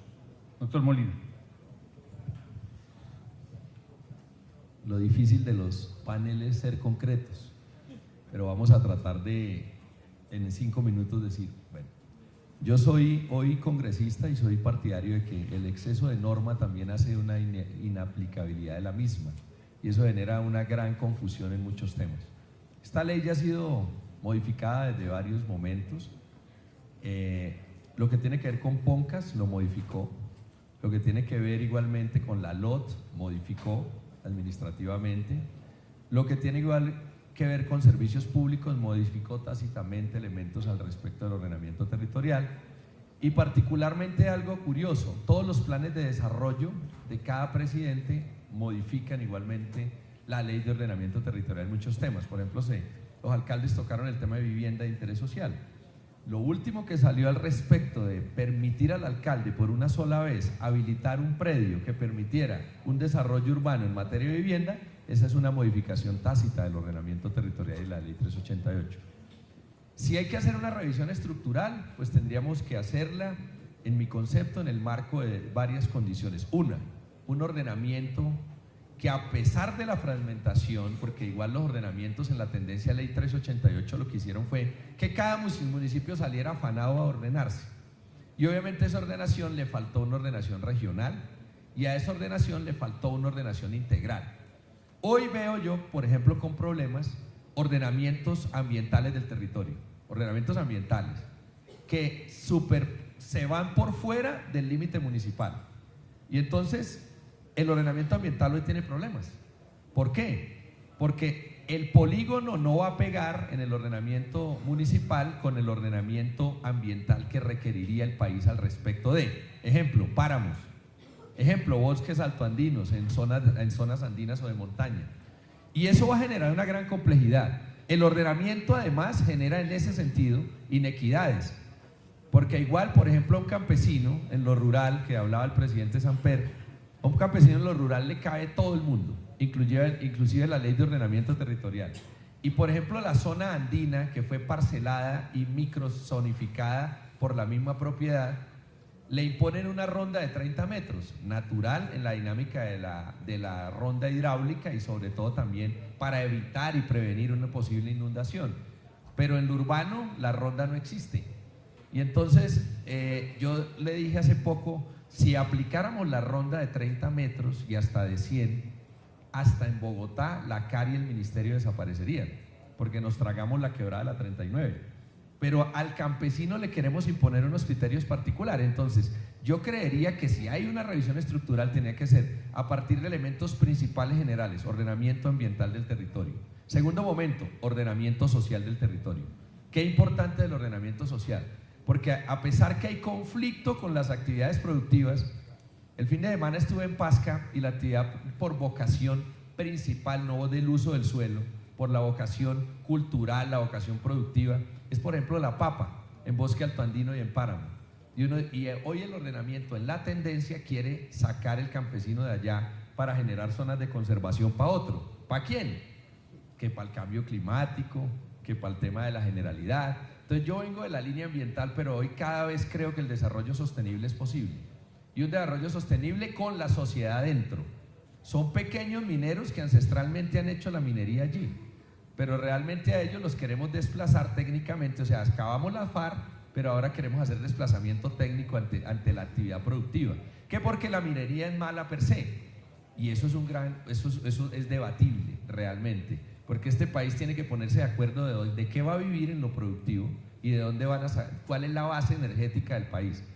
La base energética va a ser de minerales, la base energética va a ser de hidrocarburos. Yo podría decir que no, pero la tendencia en el mercado, por ejemplo, de vehículos todos los días tiende a una acción de hidrocarburos. Que hoy hay una mezcla de biocombustibles que disminuyen la acción particular al respecto de la combustión en motores. Sí, pero esos biocombustibles dependen de caña y dependen de palma. también monocultivos que en un momento dado son criticados en la dinámica del uso del suelo. Entonces, nosotros como colombianos tenemos también que, además del ordenamiento ambiental del territorio y el ordenamiento social, debemos ordenar productivamente el territorio. Y yo creo que esas dinámicas adicionales son las que necesita la Ley 388 en la revisión. Quiere decir entonces, por el contrario, es que necesitamos hacer una revisión del orden territorial de Colombia en general. Bueno, este es un tema en donde lo primero que me gustaría decir es que soy desafecto a la tendencia muy colombiana, muy, en cierta medida, muy apegada a ciertos procedimientos jurídicos, de que cuando tenemos un problema lo primero que pensamos es en qué ley es la que hay que modificar. Yo pienso que el problema no es de modificación de la ley. Yo creo que el problema es fundamentalmente de aplicación. Y voy a tratar de demostrarlo. El primer problema que hemos tenido con la primera generación de planes de ordenamiento es que cuando uno lo lee, ni siquiera el de Bogotá se atiene a las orientaciones de la ley. La ley, por ejemplo, asume, es una orientación de planeamiento estratégico. El segundo artículo y tercero y cuarto de la ley les dice a los municipios: ustedes lo que tienen que hacer es un diagnóstico, pensar en su futuro, con base en ese futuro fije unos objetivos, fije unas metas y adopte unos proyectos para alcanzar esos resultados. Eso se le está diciendo es a la entidad territorial, no a los ciudadanos. La ley no dice: dígale a los ciudadanos cuáles deben ser sus objetivos para dentro de 30 o 12 o 15 años. Le dice: usted, municipio, ¿qué es lo que va a hacer? Bogotá, por ejemplo, eso significaría que Bogotá debería estar concentrado en los proyectos que concretan su propuesta. No, está completamente comprometida con expedir normas. Es decir, está tratando de hacer una planeación normativa como la que se hacía, por ejemplo, en los países anglosajones antes de 1950. Incluso muchos de los instrumentos que se están utilizando en Bogotá, por ejemplo, la zonificación, es un instrumento que se inventó en Frankfurt en 1875 y se aplicó por primera vez en 1891, cuando todavía no existían ni trenes urbanos, ni existía todavía el transporte vertical, ni se había introducido el acero en la construcción para grandes edificios y tampoco existía la televisión, nada de lo que es el mundo contemporáneo, y todavía estamos aplicando esos sistemas de planeamiento. Entonces, lo primero es que nos tenemos que actualizar sobre los nuevos enfoques. Bogotá ha expedido 1.857 actos administrativos con base en el POT del 2000. Yo fui asesor también de ese POT del 2000 de Bogotá. Luchamos incansablemente porque no fuera sino un POT por ahí de 200 artículos. Perdimos esa pelea porque salió casi de 600. Y fuera de eso, después de eso, han expedido casi 1.900 actos administrativos. Óiganme, eso significa que si cada acto administrativo tiene 10 artículos, que en promedio tienen siempre más, el pobre ciudadano tiene que saberse los 600 del POT más 19.000 artículos más para poder saber qué puede hacer en su propiedad. ¿Ustedes se imaginan de qué diablos es que estamos hablando? Entonces, entonces se volvió un problema de superespecialistas y abogados. Yo mismo, que he sido redactor de la ley, que he sido asesor de varios planes de ordenamiento de las principales ciudades de este país, que he asesorado ciudades como Ciudad de México, considerada una de las 2 más grandes del mundo, ya no logro saber para un lote en Bogotá cuál es la regulación que le corresponde. Entonces, aquí lo primero es que hay que acabar con esa proliferación normativa y ajustarse a métodos de planeación contemporánea. Pero ¿eso qué significa? Eso significa transformar las capacidades institucionales, pero también un nuevo tipo de recurso humano. Otro problema es la calidad de la regulación. Aquí seguimos regulando como si estuviéramos de pronto, a veces en la Unión Soviética y otras veces en plena Carta de Atenas, es decir, más o menos en 1920. Prohibiendo y diciéndole a todo el mundo qué tiene que hacer en su lote, etcétera, etcétera, pero en cambio somos incapaces de utilizar los instrumentos que la ley proporcionó para regular el mercado de suelo. Uno de los centros de la ley es la regulación del mercado de suelo, pero normalmente le ponen a regular a unos profesionales que lo que se ponen es a escribir en artículos diseño. Yo me imagino que el diseño de la ciudad debe ser así y se ponen a hacer artículos para poner ese diseño en artículos, en lugar precisamente de ver qué es lo que la ley 388 prescribe, que es regular el mercado del suelo. Pero para eso hay que saber de regulación. Eso no se trata solo de decir permito o no permito, es cómo yo hago realmente un mercado competitivo, y para obtener los precios competitivos en los productos de la industria edificadora y urbanística para beneficio de todos los ciudadanos, y además para que los beneficiarios de las economías externas que la ciudad les pone para que puedan desarrollar su suelo le paguen a la ciudad el esfuerzo que está haciendo para que ellos puedan desarrollar su suelo. Es que es muy claro. Puede hacerse un proyecto urbano en donde no haya calles ni espacio público ni conectividad, pues es perfectamente imposible, porque habría que pasar por las casas de los unos entre las casas de los otros si no hay espacio público, o si no hay sistemas de conectividad, pues uno tendría que vivir ahí, pero ir a trabajar, cómo va, etcétera, etcétera. Todas esas inversiones las hace es el conjunto de los ciudadanos, el fisco, para que precisamente se pueda desarrollar la ciudad. Pero eso es lo que autoriza precisamente a que a través de la ley se pueda intervenir justamente calificando los derechos de propiedad e imponiendo las cargas fiscales apropiadas para que efectivamente la ciudad reciba también los beneficios que le corresponden. Por eso la ley establece un reparto de cargas y beneficios por un lado y unas normas sobre el cobro de plusvalía por el otro. La incompetencia en esta materia ha sido enorme. Bogotá, para volver nuevamente al ejemplo de la ciudad capital de la República, por ejemplo, estableció cosa que no es posible en Colombia. Colombia, las figuras tributarias hay que aplicarlas literalmente como la ley dice, para que podamos tener en estas materias seguridad jurídica, eficiencia, transparencia y congruencia. Es necesario realmente que ese ordenamiento y esa distribución de competencias a nivel nacional sea clara y sea económica desde el punto de vista jurídico. La pregunta para la doctora Gisela es: ¿cómo se podrán articular los planes de ordenamiento territorial municipal y los planes de ordenamiento departamental con los respectivos planes de desarrollo territorial?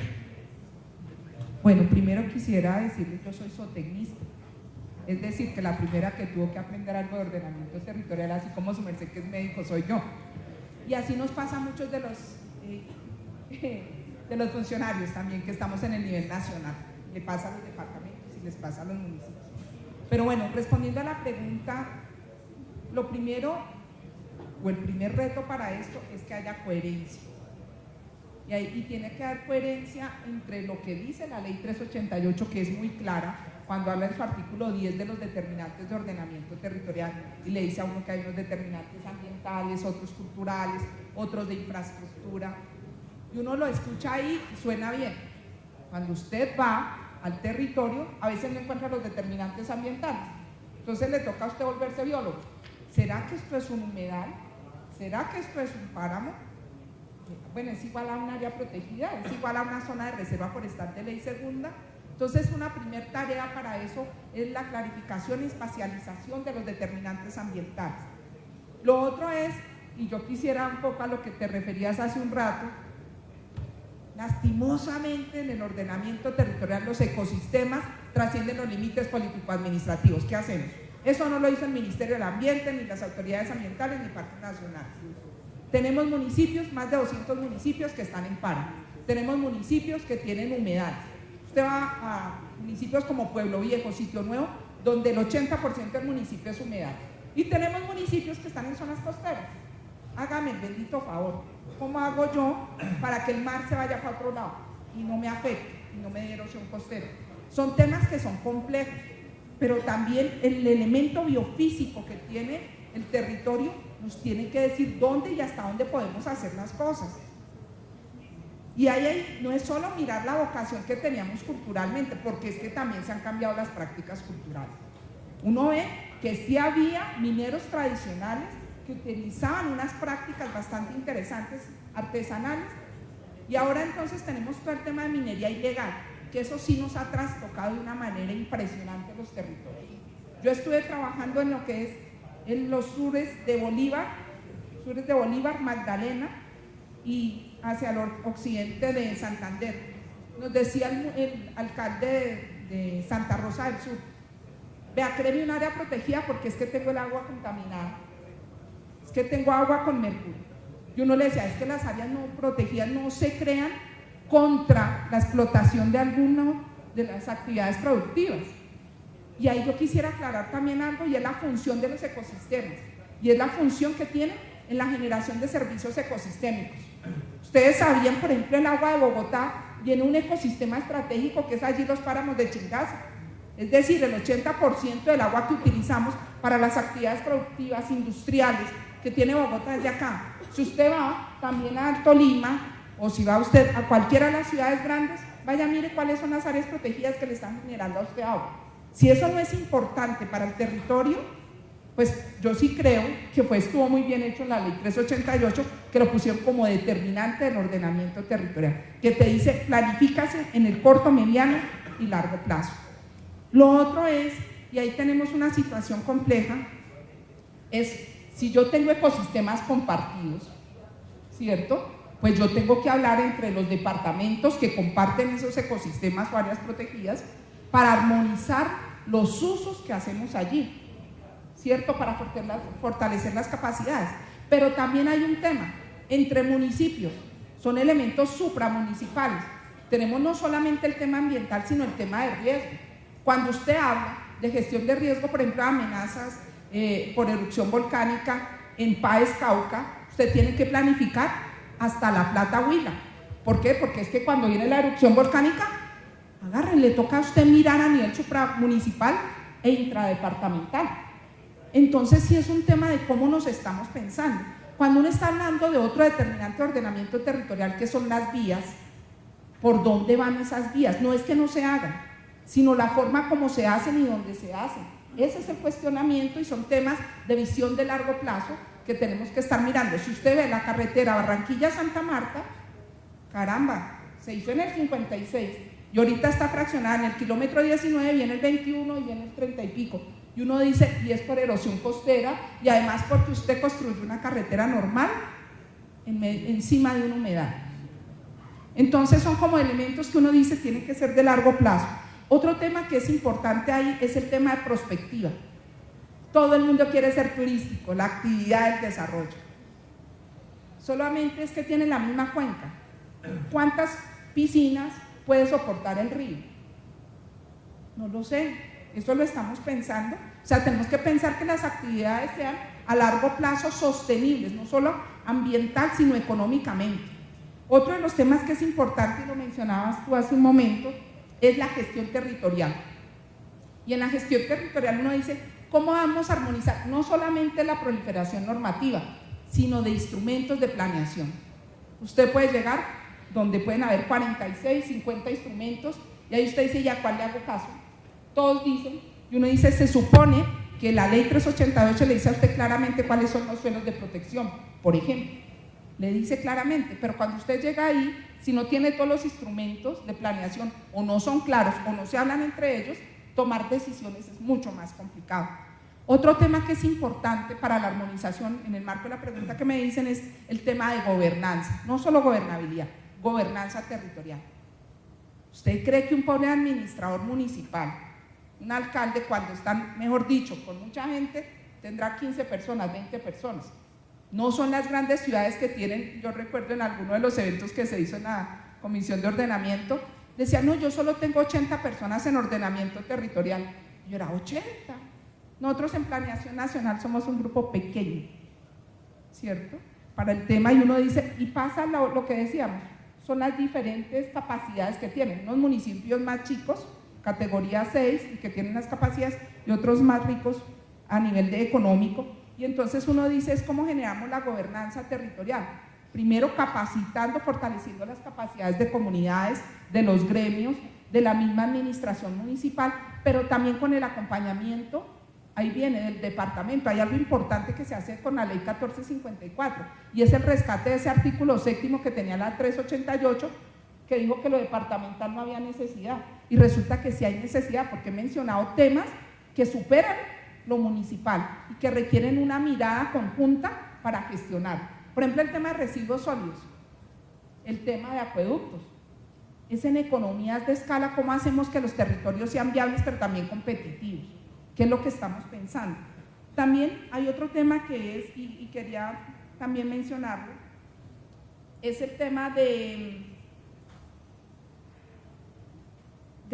sí, el fortalecimiento de capacidades, pero también es cómo, digamos, las directrices. Les quisiera comentar, hay un acuerdo COD, el acuerdo 10 para planes de ordenamiento departamental, que hace básicamente que recoge los mismos determinantes de ordenamiento territorial de la ley 388 del 97 y lo sube en escala. Entonces dice, usted como departamento tiene que ayudar a los municipios, acompañarlos en el ejercicio para que puedan ver estos temas que son comunes, para que les ayude a tomar decisiones. Las decisiones, por supuesto, siguen siendo del municipio, pero a veces como nosotros solo estamos del límite hacia adentro, y a todos nos pasa, no me doy cuenta de las actividades que está haciendo el otro. Y quiero comentar, ya que estamos con anécdotas tan chéveres acá que han contado, a mí me invitaron a un foro que hicieron de la cuenca del Río Negro, y entonces, eso es acá, 20 y pico de municipios de la cuenca del Río Negro de Cundinamarca, y entonces estamos trabajando el riesgo y ordenamiento territorial. Entonces se para una de las alcaldesas y le dice, señor alcalde, usted es el riesgo de mi municipio. Le dice el otro, ¿cómo así que usted es el riesgo? Dijo, claro, porque a usted se le inundaba cierta zona de su municipio, hizo unas obras con retroexcavadora para mejorar la situación, ahora hizo que 6 barrios de mi municipio se inundaran. Entonces, el riesgo que podemos correr, que se está generando, es de no mirar de forma conjunta esos temas que son estratégicos. Lo mismo, si yo quiero ser producto, que es algo importante, yo creo que lo que tú dijiste es, tenemos que compensar la cuestión, tenemos que ser productivos, es decir, y dependiendo, tenemos muchas actividades, y ahí quisiera hacer un último llamado que me parece importante porque quiero respetar el tiempo que Luis nos ha dicho, y es al tema rural. Y tema rural es algo más que agropecuario, aunque yo sea zootecnista, pero es verdad. Entonces dice uno, el tema del cierre de la frontera agropecuaria es un reto para todos y una contradicción en leyes, entre las leyes agrarias, las leyes ambientales y las de ordenamiento mismo. Ahí hay una contradicción y la gente está en medio del asunto, y el tema de tierras ahí vuelve y juega, que cobra una gran importancia. Pero uno dice, en los territorios rurales, ¿qué nos está pasando? Nos estamos urbanizando, nos estamos comiendo los suelos que tienen vocación para producción agropecuaria. ¿Y cuál es el tema? Estaríamos ante una inseguridad alimentaria en el país. Lo otro es, hay zonas donde puede hacerse la actividad minera con el debido control, regulación y todo ese tipo de cosas. Tenemos que hacerlo. Hay zonas donde se puede hacer. Hay otras zonas que pueden ser para turismo. Todo ese tipo de cosas, pero es qué queremos del territorio. Y ahí sí es un reto de todos. Hay unos quereres desde el nivel nacional que tiene una óptica y no es mala. Yo estoy hablando de realidades que son la realidad local que vive el municipio, la realidad departamental, la realidad regional y la nacional. ¿Cómo hacemos para que confluyan y podamos tener? El territorio no va a crecer más, son los mismos kilómetros, pero sí tenemos que ponernos de acuerdo. Y ya para terminar, el proceso de paz, ¿dónde empieza? Cuando dejamos de ser enemigos entre instituciones y entre escalas o niveles de gobierno. ¿Qué recibieron ustedes cuando se posesionaron en las alcaldías? ¿Qué han hecho y qué creen que debe hacerse en adelante? Como un mensaje para las nuevas administraciones, en fin. Bueno, ¿qué recibimos? Doctor Guillermo Alfonso dice un chicharrón. Con muchos problemas en el ordenamiento territorial, con una serie de planes parciales que lo dice Abel, que hoy en día, por ejemplo, tengo un lugar que está con un plan parcial para vivienda de interés social y prioritario, pero tiene una problemática de riesgo, tiene una problemática de servicios, tiene una problemática de accesibilidad y además de eso está invadido. Eso es un ejemplo de lo que ocurre a nivel territorial. ¿Qué recibe uno? Yo, por ejemplo, tengo 132 asentamientos informales. Eso es parte de lo que recibimos, un POT que fue revisado en el 2009, que fue mucho más allá, como lo decían acá, de lo que tenía que llegar, que hay que llegar a demandar, que no es completo porque no tiene los estudios de amenaza, vulnerabilidad y riesgo, que hoy me exigen que además del urbano lo tenga rural y que ordene el territorio rural. Y entonces eso es lo que recibí. ¿Qué hemos hecho ahora sí? Que es lo más importante. Primero, yo creo que un dato importante, lanzamos una política de asentamientos en el municipio que busca que todos lleguemos al mismo lugar. Porque es que el problema es, aquí lo decía la doctora Gisela muy bien, es la desarticulación. Estamos desarticulados con el ministerio, estamos desarticulados con los fiscales para atacar a estas personas que promueven la invasión y que generan un negocio en la necesidad de la gente. Entonces buscamos articular los recursos que tenemos, la política de vivienda, con la política de legalización y mejoramiento barrial, que es algo muy importante. No es lo ideal, pero para un país de las condiciones económicas como Colombia es una apuesta necesaria. Hay gente que lleva 20 años, 30 años viviendo y no está legalizado. Eso es un problema gravísimo y no es pensar uno que se vayan porque a lo mejor ya se pusieron hasta de acuerdo con el dueño de la tierra y están de acuerdo pero no han podido legalizar y uno queriendo mejorar pero tampoco tiene plata, dice Guillermo, para hacerle las vías. Y por eso esta política de asentamientos que la lanzamos, la hicimos con el Consejo de la Ciudad, que busca asentar a todos los actores en el municipio para organizar precisamente el desarrollo. El segundo punto es completar los estudios. Hicimos el estudio de huella urbana, que tiene los estudios de amenaza y vulnerabilidad en el municipio, que tiene las tendencias del municipio y que nos da un documento muy importante y es en dónde sí tenemos que desarrollar el municipio, cuáles son las debilidades, cuáles son las fortalezas, y eso también es importante para nosotros porque nos permite planificar el desarrollo y cómo concebimos la ciudad, una ciudad dispersa o una ciudad más bien compacta con una buena calidad en el espacio público. Hoy en día tenemos 1.7 metros cuadrados de espacio público por habitante, muy poco. Nuestra meta es llegar a 9 y estamos parte recuperando lo que tenemos y logrando todas estas cuencas, todas estas fuentes hídricas con las que cuenta el municipio. Neiva tiene algo muy valioso y es que en la mayoría de los casos uno no camina más de 5 cuadras y se encuentra un eje ambiental. Eso es fundamental, una quebrada, un nacedero. Lo que pasa es que el deterioro y el abandono, pues eso marca que es un espacio público de mala calidad. ¿Qué más hemos hecho? Yo creo que con esto de ingresar a ciudades sostenibles del PID, que nos permite hacer un plan de acción en todos los aspectos, en el aspecto económico, cuál es la vocación del municipio, hacia dónde tenemos que especializarnos más, que cuál es la vocación hoy en día. Tenemos una potencialidad muy grande en medio de la construcción de las vías 4G que hoy en día se adelantan en el país, la que une el Ecuador y el sur del continente con el centro del país, que hoy en día se realiza, Santana, Mocoa, llega a Neiva. Por allí van a venir las tractomulas porque se ahorran 12 horas, a diferencia cuando vienen por Rumichaca. O sea que el paso ya hoy en día del comercio hacia el Ecuador y hacia Brasil y hacia la Amazonía va a ser por acá, por el Huila.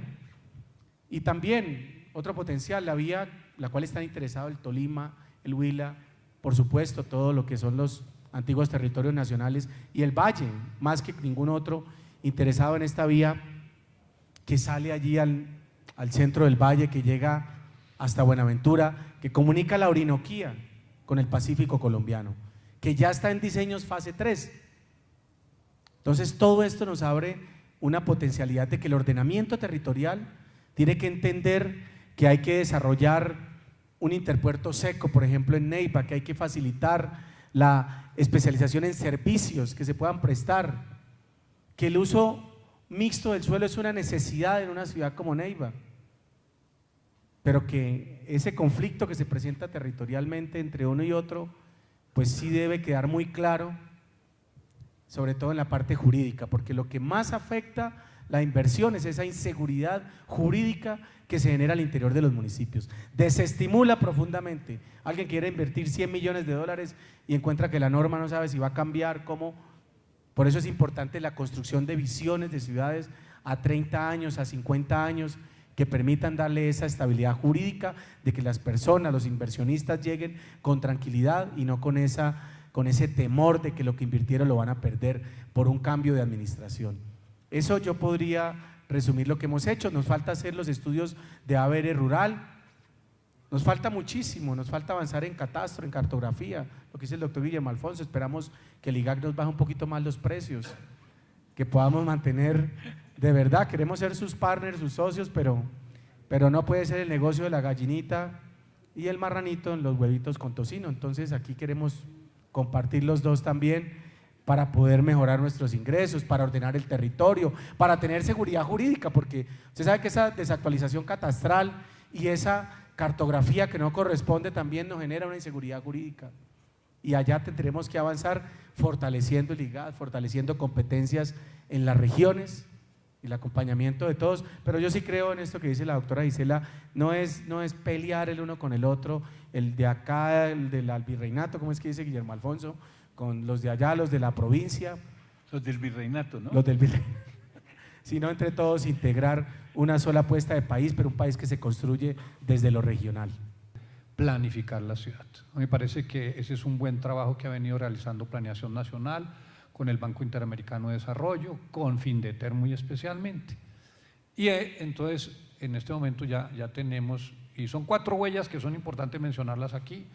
Primero es la huella medioambiental, fundamental para en este momento, y cambio climático, sobre todo para decir que nuestras ciudades, especialmente en este caso Ibagué como Neiva, nosotros somos verdes, 1.5 toneladas por habitante, que está muy por debajo de Europa y todo. La segunda huella es la huella urbana, cómo verdaderamente debemos de trabajar para que podamos crecer, utilizar adecuadamente el territorio, utilizarlo de una manera muy económica, cómo no debemos construir porque ya viene el riesgo fundamental. Y ahí cómo vamos a salir de menos de un metro cuadrado de espacio público, cómo vamos a ir a los 15 que nos pide las Naciones Unidas. Nosotros aspiramos por lo menos a triplicar eso en estos tiempos que nos queda. Esa huella urbana es fundamental. Y viene lo social y económico, que también es necesario para poder integrar el territorio. Si no lo hacemos desde ese punto social y económico, esas grandes brechas que hay, Ibagué es una ciudad en donde el 60% son estrato 1 y 2. Podríamos decir que las 2/3 partes de la ciudad es estrato 1 y 2. O sea, es una ciudad que si usted mira y mira el coeficiente de Gini, usted encuentra que supuestamente es más o menos equilibrada y equitativa, pero porque está regido por la pobreza, más que por cualquier otra cosa. Tiene mejores coeficientes que Bogotá, pero lo que tenemos es una situación de pobreza que no se manifiesta en la violencia y tenemos mejores índices de seguridad, que cualquier ciudad importante de Colombia, pero tenemos un problema social, económico, de desempleo, etcétera, etcétera, ¿cierto? Entonces, eso lo estamos viendo. ¿Hacia dónde? ¿Qué es lo que tenemos que hacer? Y lo último es cómo vamos a mantener y hacer sostenible la ciudad desde el punto de vista financiero. A mí me parece que si Ibagué hubiera hecho ese ejercicio primero, después debería haber hecho el POT, porque entonces, primero este ejercicio se está haciendo participativamente, lo mencionaba en la reunión que tuvimos en la presentación del libro en los Andes. Ese fue un ejercicio, ha sido un ejercicio en donde todos los sectores han venido contribuyendo, y los sectores empresariales, los sectores sociales y los sectores rurales. Entonces, ahí desde ese punto de vista yo ya vería algunas cosas que veo que no hemos hecho énfasis, que son la socialización que hay que hacer en estos proyectos que se hagan. Lo segundo es la integralidad del municipio como entidad. Una capital como esta jalona a todos los municipios vecinos. Nosotros ya creamos una asociación de municipios, 11 municipios que nos integramos en la zona centro. Le hemos pedido a la RAPE que vincule no solamente al Tolima, sino a la capital Ibagué, la vincule a la RAPE. Nos dijeron que no, que porque que la Constitución no lo permite, que la reglamentación no sé qué, siempre se inventan un cuento. ¿Por qué no nos pueden, por ejemplo, permitir que asistamos por lo menos a la RAPE para integrar lo que yo he dicho, el trípode que hay entre Tunja, Villavicencio e Ibagué, que somos los patios traseros? Nosotros somos igual que Soacha, somos el patio trasero del virreinato. Entonces, ¿por qué no nos integran al proceso de desarrollo de una ciudad que jalona a los profesionales, jalona el empleo, jalona todo? ¿Por qué no la entienden de esa manera, no es cierto? Entonces, es fundamental, aquí lo decía la doctora. Además le quiero decir que yo estudié zootecnia en Holanda antes de estudiar medicina, sé que somos colegas por ese lado. Entonces, ¿por qué no integramos no existe, no promovemos eso, no lo ajustamos? Hicimos todo un ejercicio porque ahora nos dicen que estas asociaciones de municipios pueden generar algo que es muy importante para nosotros, es un contrato plan, porque los gobernadores nos tienen jodidos. Al señor no le da, bueno, este es amigo del gobernador, yo soy agua y aceite con el gobernador, él no quiere la paz, yo sí quiero la paz, y así cosas por el estilo. Entonces no lo entendemos, y entonces nosotros no tenemos derecho ni a una regalía ni a un proyecto que pueda entrar por el local, o sea, estamos vaciados, ¿cierto? Entonces nos abrieron una ventanilla, pero entonces es como para decirle a uno, sí, mire, ahora sí va a poder usted entrar por otra ventanilla a las regalías, ¿no es cierto? Tienen 5 billones de regalías, no saben qué hacer con eso. Y ahora nos dijeron, no, entonces presenten proyectos individuales. Vamos a ver, tampoco sabemos si eso va a pasar, que lo presentemos a planeación. La semana entrante vamos a ir allá a planeación a molestar a ver con 2 proyectos importantes, acueducto y agua. Entonces, es importante para eso, al encontrar un municipio sin acueducto, sin alcantarillado, sin sus escenarios deportivos que tenía, los destruyeron, los viejos de hacía 45 años los destruyeron, sin sistema estratégico de transporte público, sin ponerle cuidado al medio ambiente. Entonces yo sí creo que es importante utilizar, y yo diría enfatizar mucho en mayor posibilidad de socialización, en mayor posibilidad de crear municipio, región, y digo yo, región también que abarque las regiones, para que las RAP puedan comenzar a hacer un apoyo claro. Nosotros producimos alimentos y Bogotá las necesita, porque no trabajamos conjuntamente con eso, ¿cierto? ¿Cómo podemos, cosas como ese por el estilo? La ruralidad, porque por ejemplo uno de los problemas graves de los POT fue que no tuvieron conciencia de la ruralidad. El doctor Olló, si usted nos dice cuánto es nuestro porcentaje, el 97.52% del municipio de Ibagué es territorio rural. ¿Qué hacemos con eso? Es importantísimo, es la fuente de ingreso grande que tenemos, la agropecuaria. Entonces, no se vinculó. Ese es un tema que tiene que entrar aquí. Las funciones urbanas y regionales tienen que mirar muy claramente el tema social, que no lo están viendo. El ambiental, que lo han tomado muy por encima, el económico, de qué vamos a vivir, cuál es la esencia de nosotros. Nosotros no queremos minería, eso es algo. Otros querrán minería, dejémoslos que hagan la minería, pero no nos las impongan y lleguemos a acuerdos. El artesanal, no tenemos ningún inconveniente, pero no queremos la gran minería a cielo abierto. El institucional, ¿cómo fortalecemos estas alcaldías? ¿Cómo hacemos de que estas alcaldías verdaderamente sean instituciones que puedan hacerse cargo? Tengo 400 empleados de planta, pero ¿qué hicieron durante todas estas administraciones? Resulta que necesito no menos de 1.200 empleados. ¿Qué es lo que hacen?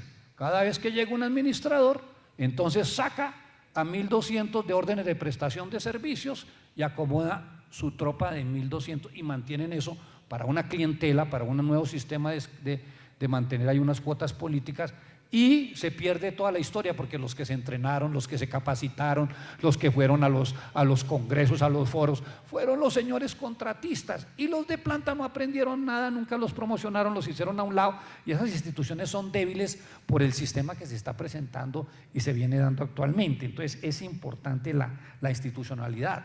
Aquí estamos entonces forzando esa institucionalidad. Ahora, la protección y ampliación del espacio público.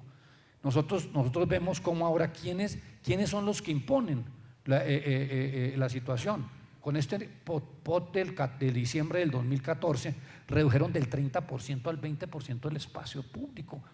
O sea, no vamos a poder crecer en espacio público. El municipio va a tener que comprar tierra adicional, cuando lo deberíamos era generar de los